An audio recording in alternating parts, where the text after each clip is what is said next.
오늘은 고린도후서 12장 말씀을 같이 살피도록 그렇게 하겠습니다.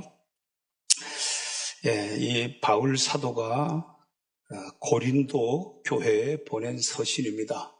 고린도는 오늘날 그리스 지역입니다. 고린도 운하라고 유명한 운하도 있죠. 고린도 이 교회에 보낸 바울 사도의 서신인데 그 서신 안에 자신의 간증 같은 이야기를 지금 내용을 적어놨습니다. 우리가 그 내용을 같이 살펴보도록 하겠습니다. 1절을 같이 읽습니다. 무익하나마 내가 부득불 자랑하노니 주의 한상과 계시를 말하리라. 아멘. 내가 지금 무슨 자랑을 좀 해야 되겠다. 무슨 자랑? 내가 하나님이 나에게 보여줬던 환상, 자연적인 인간이 초자연적인 현상을 경험했던 기적적인 사건, 그 환상을, 우리가 환상을 보면 안 되잖아요.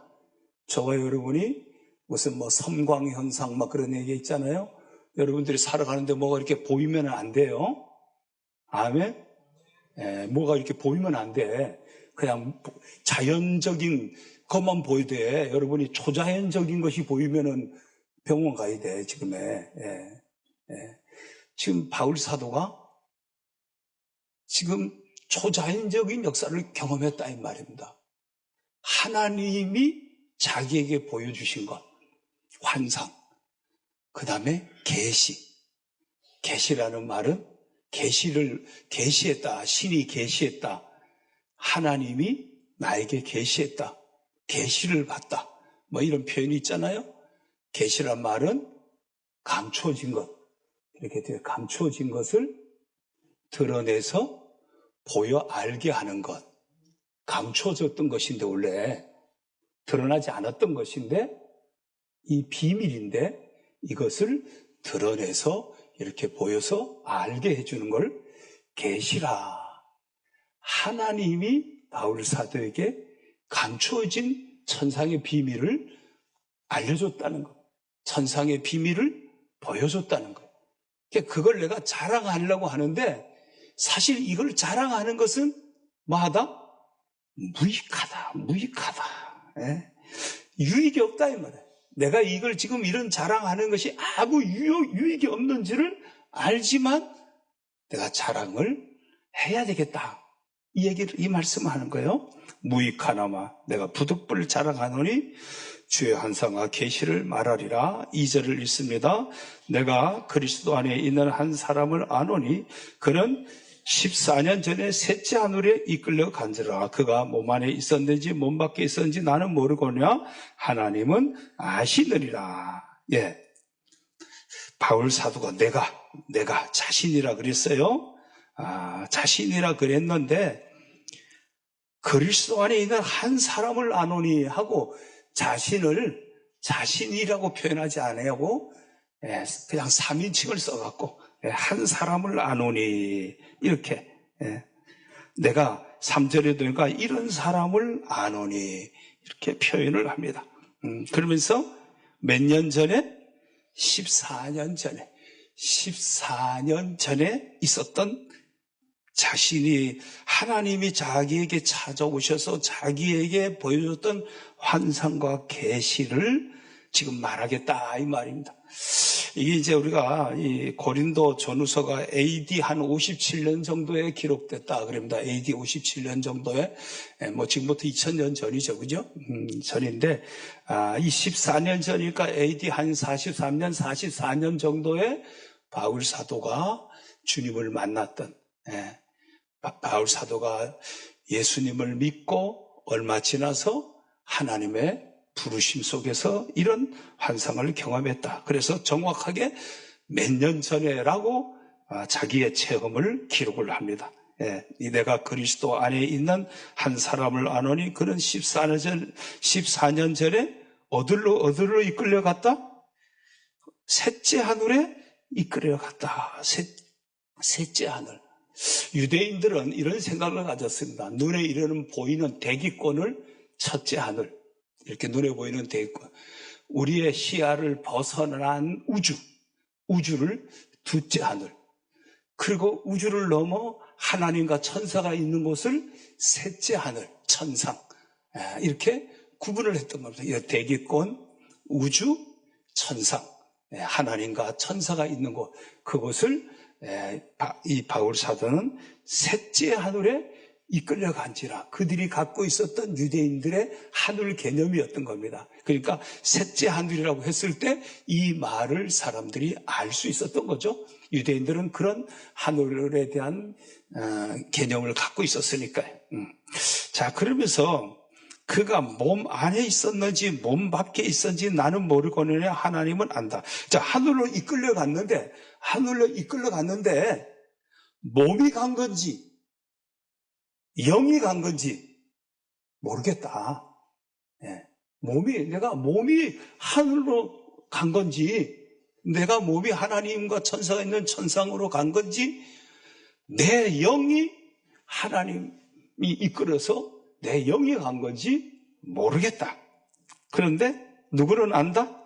하나님은 아신다. 3절에 내가 이런 사람을 아노니 그가 몸 안에 있었는지 몸 밖에 있었는지 나는 모르거니와 하나님은 안다.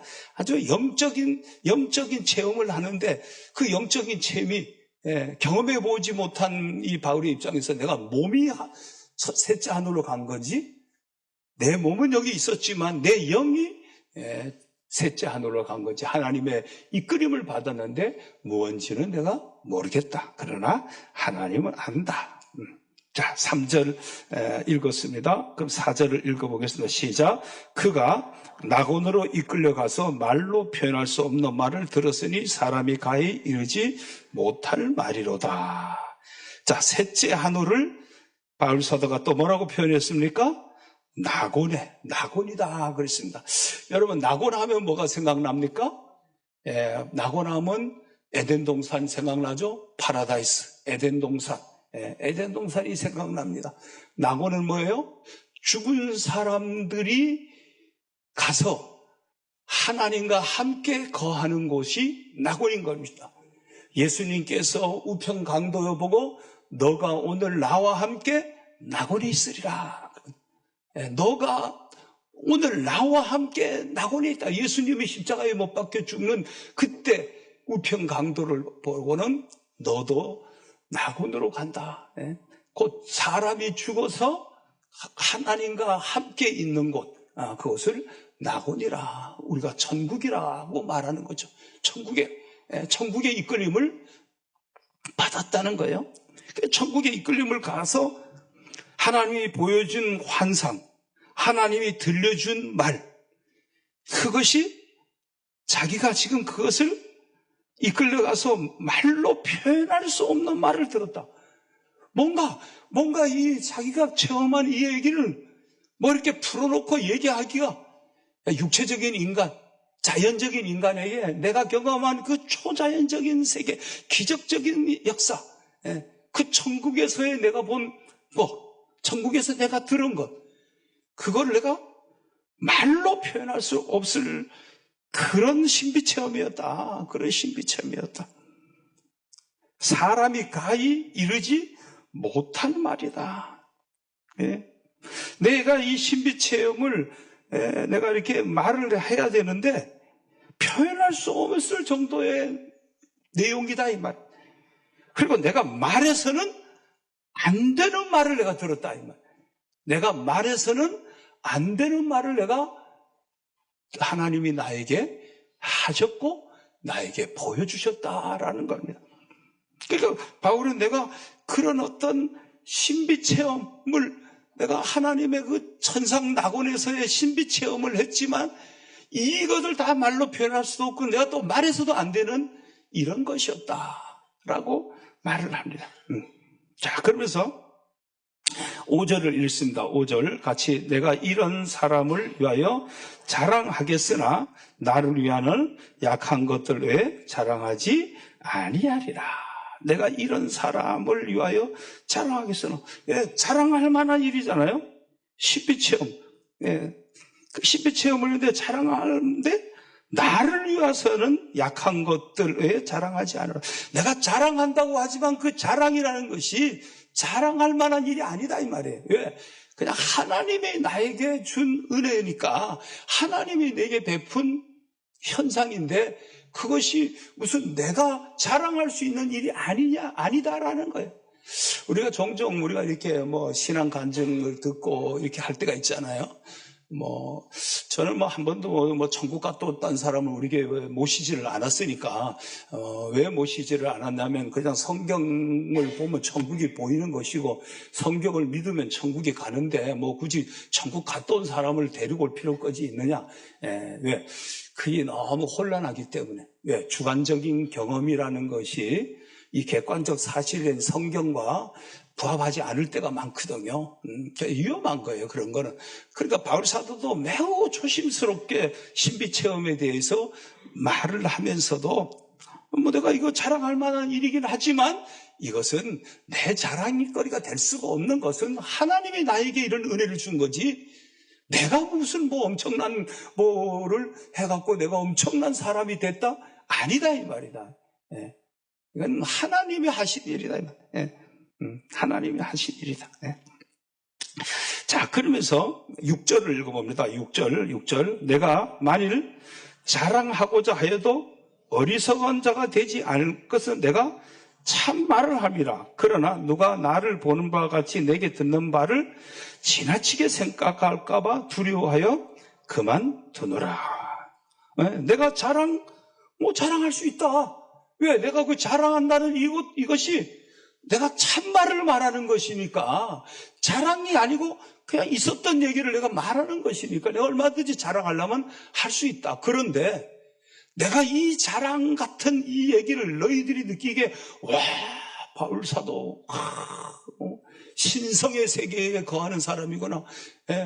엄청나게 너네들이 나를 지나치게 생각할까 봐 과대평가할까 봐 그래서 내가 안 하겠다는 거야. 내가 자랑한다 해도 내가 참말을 말하는 것이 내 행동에 문제가 되는 것은 아니다. 예?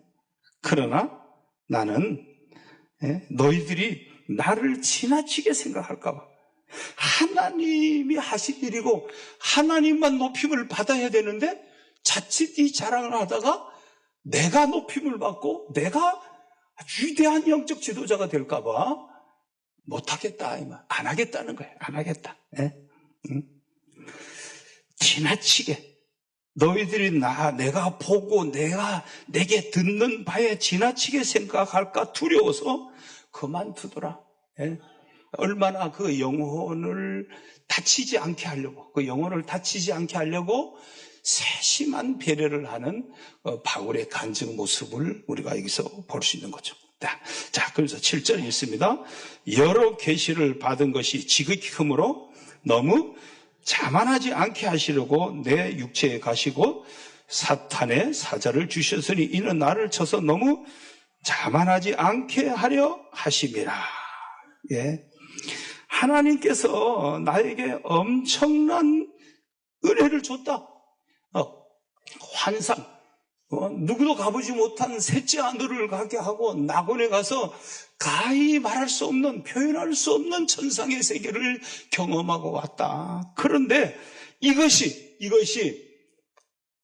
나의 간증이 되고 이것이 나의 자랑이 되고 이게 나의 과시가 되고 이것이 나의 능력이 되고 이렇게 해서 과대포장되고 지나치게 생각하다가 그만 내가 자만하게 될까봐 교만하게 될까봐 하나님이 교만하지 못하게 어떻게 했다? 육체에 가시고 사탄의 사자를 주셔서 나를 자만하지 않게 하셨다. 육체의 가시. 우리가 몸에 뭔가 가시에 찔리는 것 같은 고통.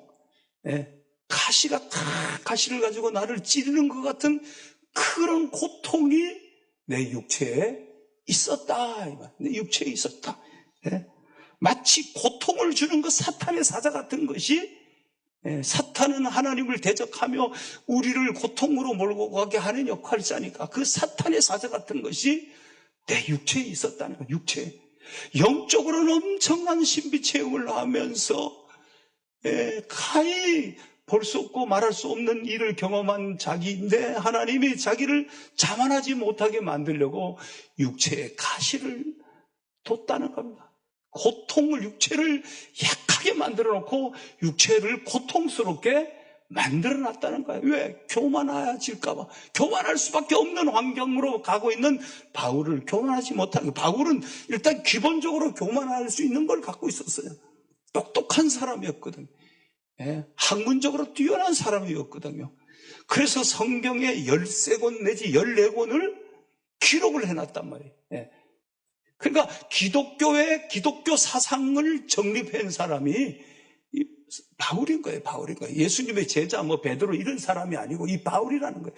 그러니까 바울은 뛰어난 사람이었던 거죠. 그리고 아주 열정적인 사람이었던 거예요. 거기다가 신비 체험까지 한 사람인 거예요. 누구도 해보지 못한.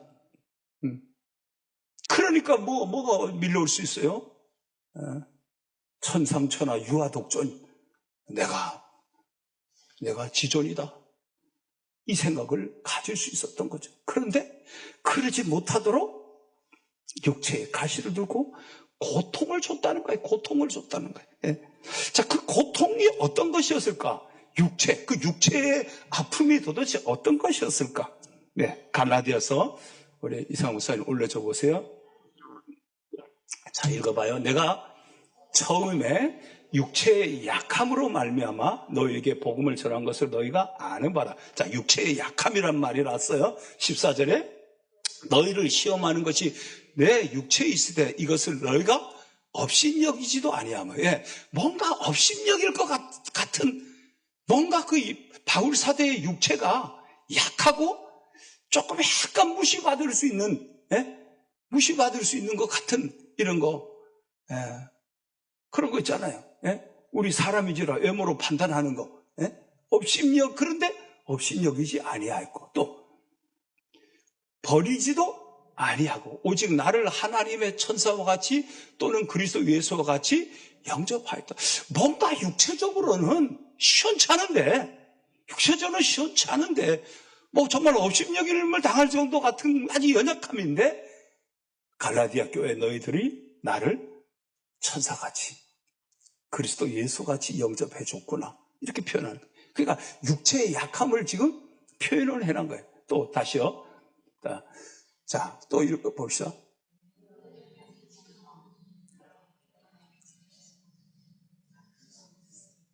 너희의 눈이라도 빼어 나에게 주었으리라. 그래서 일반적으로 학자들이 바울 사도가 눈이 좋지 않았다. 안질이 있었을 것이다. 눈이 좋지 않았을 것이다.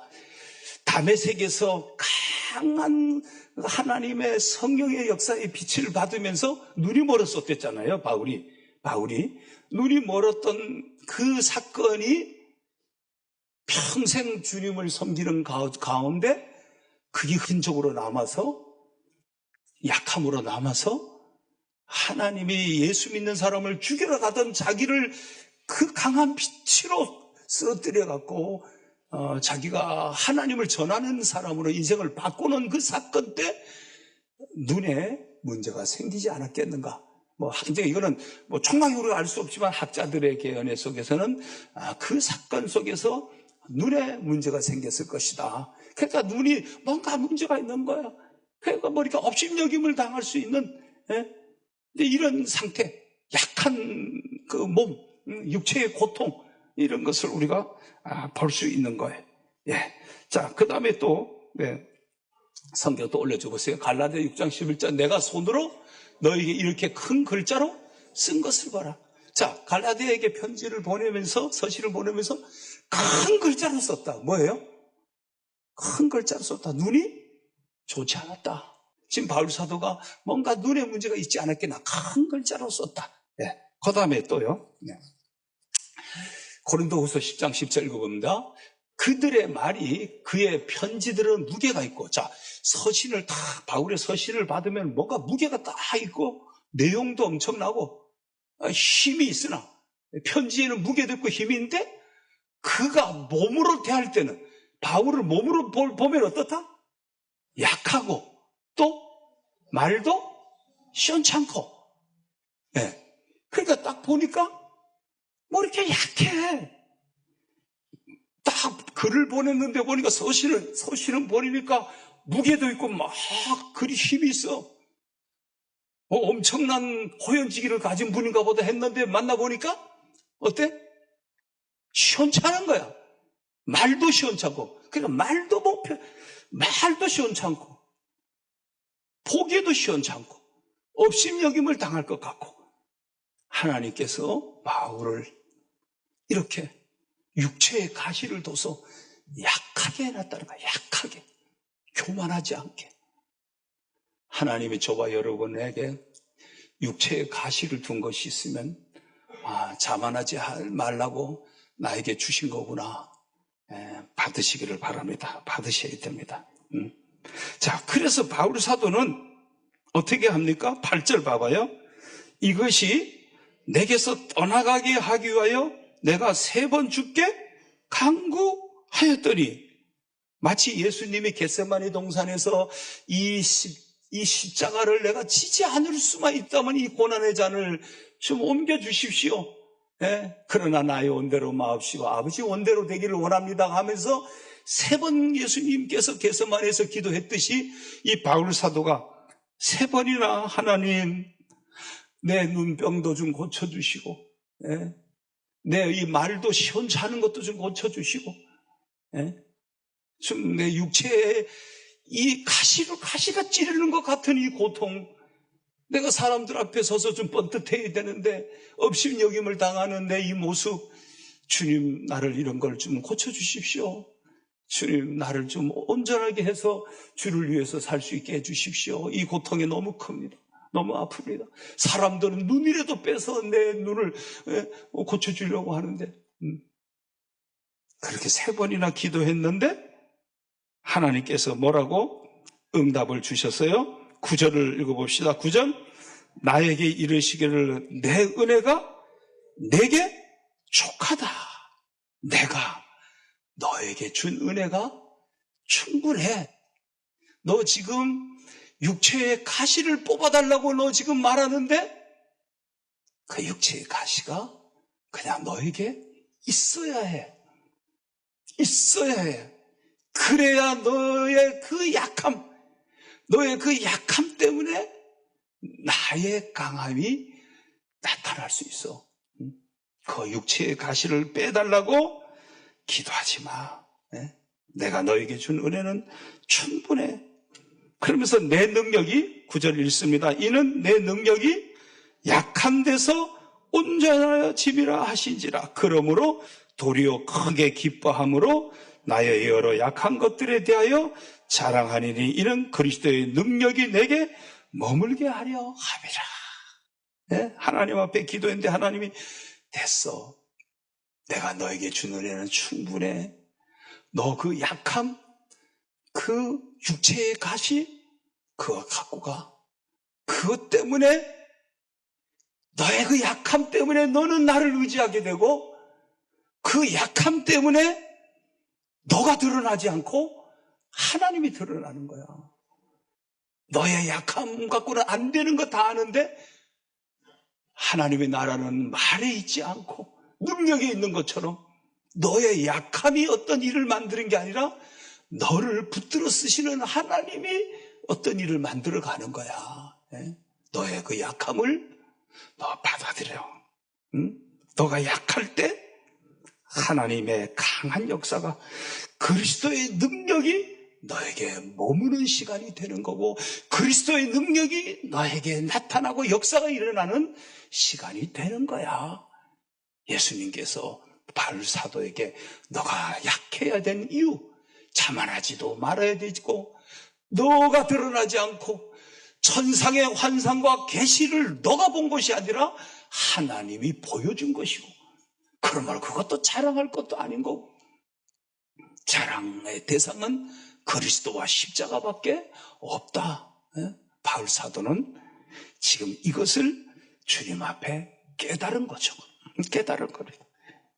자, 10절을 읽습니다. 그러므로 내가 그리스도를 위하여 약한 것들과 능력과 궁핍과 박해와 곤고를 기뻐하노니 이는 내가 약한 그때의 강함이라. 예? 내가 약할 때, 내가 약할 때 하나님이 강하게 나에게 역사해 주시고, 내가 약할 때 내가 하나님을 의지하더니 하나님이 나를 강하게 해주시고, 내가 좌절할 만할 때 내가 하나님을 의지하게 되고, 그때 하나님이 그 강한 손이 나를 붙들어 주시고. 그래서 바울은 내가 약한 것이 기뻐할 일이구나. 그 9절에도 그러므로 도리어 기뻐함으로, 약한 것을 기뻐하고 나의 약한 것을 자랑한다. 나는 약한 것을 기뻐하고 약한 것을 자랑한다는 거예요. 시원찮은 말, 업신여길 수 있는 나의 이 육체, 오히려 그것 때문에 나는 주님을 의지하고, 나는 그것 때문에 주님께 더 가까이 가고, 그것 때문에 나는 주님 말씀대로 더 살아보려고 하고, 그것 때문에 한 번도 하나님 앞에 기도하고, 나는 그 약함 때문에 주님의 강함을 경험하게 됐고, 내가 약할 때 주님이 강한 역사를 해주셨고, 그래서 나는 그리스도 때문에 내가 연약해졌고, 내가 능력도 당했고, 가난해지기도 하고, 박해도 당하고, 고통도 당했다. 그러나 나는 이걸 기뻐한다. 나는 이걸 기뻐한다. 왜? 내가 약한 그때 하나님이 나를 강하게 해주시고, 약한 그때 하나님이 강하게 역사해 주셨기 때문이다라고 하는 것입니다. 우리 양문교회 교우 여러분, 저와 여러분은 지금 광야길을 가고 있습니다. 광야길. 우리는 애굽에서 나와서 광야를 통과하고 이제 가나안을 향해 가고 있는 존재입니다. 우리 현 주소는 광야입니다. 오늘 학생들, 청년들이 광야, 어디 기댈 곳도 없는 그 광야, 광야 인생길을 우리가 가고 있습니다. 그 광야라는 인생길은 약한 곳입니다. 광야라는 길은 불편한 곳이고 힘든 곳입니다. 감당할 수 없는 일들이 생기는 곳입니다. 그래서 그 출애굽의 백성이 광야길을 가면서 계속 반복적으로 하는 게 뭡니까? 원망하는 거예요. 하나님을 원망, 지도자를 원망, 불평. 계속 그냥 출애굽 40년 여정 내내 그들은 원망과 불평을 하는 거죠. 그게 광야 인생이 너무 힘드니까. 그 광야길을 통과하는 우리가 어떻게 이 광야 인생 속에서 우리가 연약해지고, 우리가 약해질 때, 우리가 이 광야라고 하는 인생을 지금 살아가면서 살다 보니까 가정에 어려움이 찾아오고, 내 육체의 질병이 찾아오고, 내가 실패하고 낙방하고, 내 가정에 위기가 오고, 여러 가지 내 삶이 연약해지고 약해지고, 그런 시간이 가면 갈수록 점점 깊어져 갈 때, 우리는 그때 자칫 좌절하고, 우리는 낙심하고, 하나님을 원망하고, 우리가 이 광야 백성처럼 그럴 수가 있는 거예요. 그런데 오늘 바울 사도는 이렇게 말합니다. 너 지금 약한가? 너 지금 광야길을 가고 있는가? 그러기에 너는 나를 더 의지하고, 그러기에 너는 나를 더 바라보고, 그래서 너는 너의 그 약함 속에 나의 강함이 나타날 수 있다고 하는 것을 너는 기억하고 내게 가까이 하고 나를 의지하라는 거죠. 제가 예수를 믿고 내 책상 앞에 이런 걸 하나 이렇게 조그마한 선물을 성탄절에 받은 선물인데, 괴로울 때 주님의 얼굴 보라, 이런 동 같은 걸로 이렇게 만들었는 이제 선물이 있었는데요.